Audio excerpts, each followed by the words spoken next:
Okay, here we want to find the main purpose of the text, so it's a broad overview. There is an excerpt at the beginning. We want to read the scene setting background, not so much the details. I don't really care about the details and the titles. Those are just complicated side information. Okay, our goal here is to figure out the function. What is this text doing, not simply what it says. So let's dive in. Polly, a teenager, is visiting her friend Fanny, and the title is An Old-Fashioned Girl. Fanny's friends did not interest Polly much. She was rather afraid of them because they seemed so much older and wiser than herself, even those younger in years. They talked about things of which she knew nothing, and when Fanny tried to explain, she didn't find them interesting. Indeed, some of them rather shocked and puzzled her. So what's the purpose of this text? To describe an uncomfortable situation between Fanny's friends and Polly, the main character. So to portray Polly's reaction to Fanny's friends. Yeah, that looks pretty good. Okay. To identify the topics, Polly, no, they didn't discuss the topics. They just mentioned some of the topics she didn't find interesting. To explain how Fanny met some of their friends, no, the how is not in there at all, so that's not correct.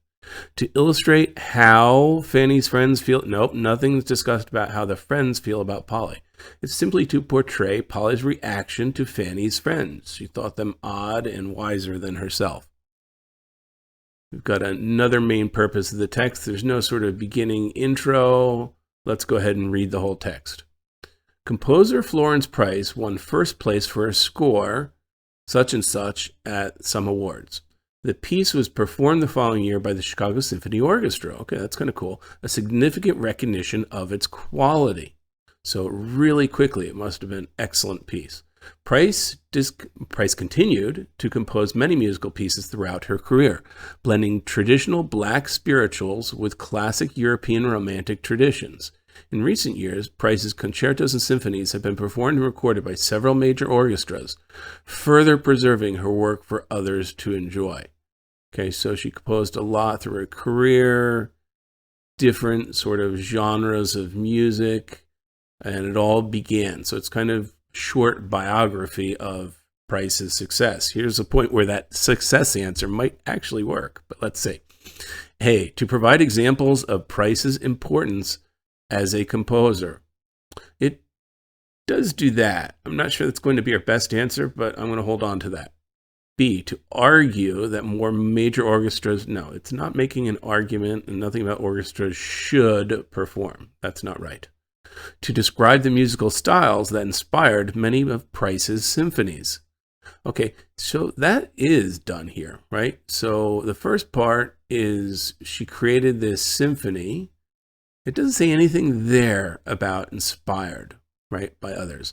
She continued to compose pieces, blending different genres, but that doesn't really say anything about whether she was inspired or the musical styles that inspired her. I assume they did, but it doesn't really say that. I don't think that's the best answer. To compare Price's scores with those of, no, there's no comparison. That's a false comparison. It is to provide examples of Price's importance as a composer. From her first piece to her examples of different pieces and genres that she did, and even her most recent pieces. That's the best answer. Okay, we're looking for the main purpose of the text. San Francisco is known for the colorful murals painted on many of its buildings. The densest collection of murals is found on Balmy Alley in the Mission District neighborhood. In the 1970s, Latina artists painted vivid scenes of community life on walls along this block. As the original murals have faded, later generations of artists have painted new ones over them. So I've read about this. It's kind of interesting. As a result, Balmy Alley has become a living showcase of San Francisco's artistic spirit, with its murals reflecting changes in the cultural life of the city. So this is about how this district of murals was a very important artistic feature of a very well-known city. So let's see, to compare the Balmy Alley murals to other murals, no, there's no comparison to other murals. That's false. Another false comparison. To offer an overview of the history and importance of Balmy Alley murals. Yeah, there is some history. It does go back to the 70s and what it is now it's discussing. And it is about the importance of the Balmy Alley. So this looks pretty good. I'm going to check that. Let's keep going. To urge people to protect the murals. No, nothing about protecting and decaying. Now, you might have known, as I said, I've read this story before, they did actually get together and protect these murals and built, I guess, a museum site around one or two of them. So they did do that, but that is not what the text is about. Certainly not the purpose of this.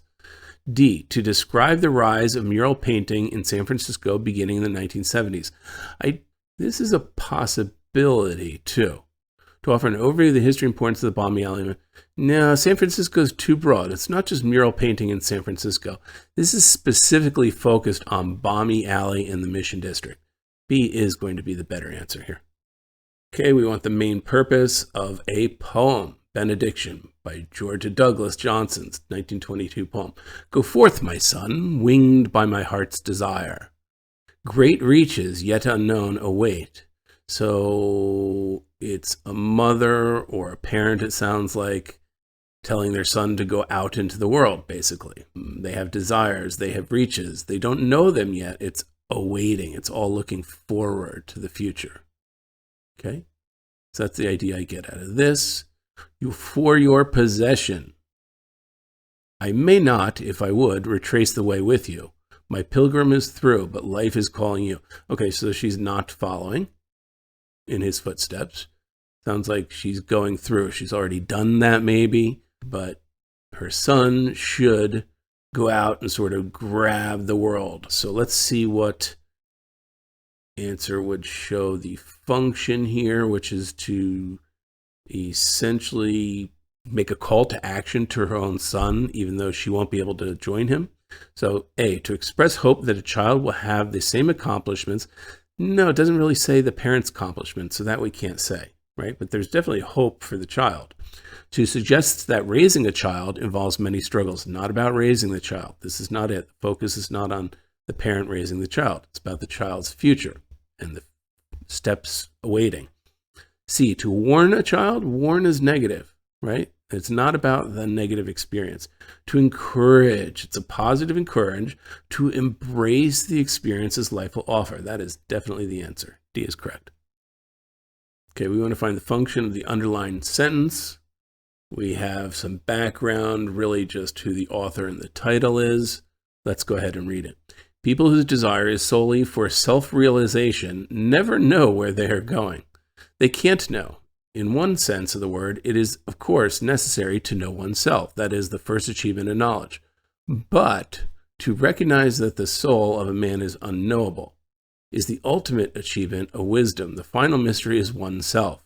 Okay, so you start out to get to know yourself, but as you get wise and you gain a lot of this knowledge, you realize you'll never truly know man. Okay, so when one has weighed the sun in the balance and measured the steps of the moon and mapped out the seven heavens star by star, there still remains oneself. Who can calculate the orbit of his own soul? So the underlying portion is questioning the final wisdom that you can't really know yourself. So let's see if there's an answer that relates this. It reinforces the text's skepticism about the possibility of truly achieving self-knowledge. Yeah, it's questioning, right?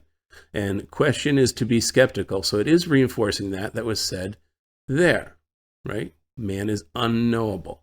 This looks pretty good. Let's keep going. B, it speculates that some readers will share the doubts expressed in the text about the value. No, it's not speculating about anything. That's not right. C, it cautions readers that the text's directions for how to achieve self-knowledge, not about being hard to follow. Nothing in here says easy or difficult self-knowledge. D, it concedes that the definition of self-knowledge advanced in the text is unpopular. Again, not about success or popularity.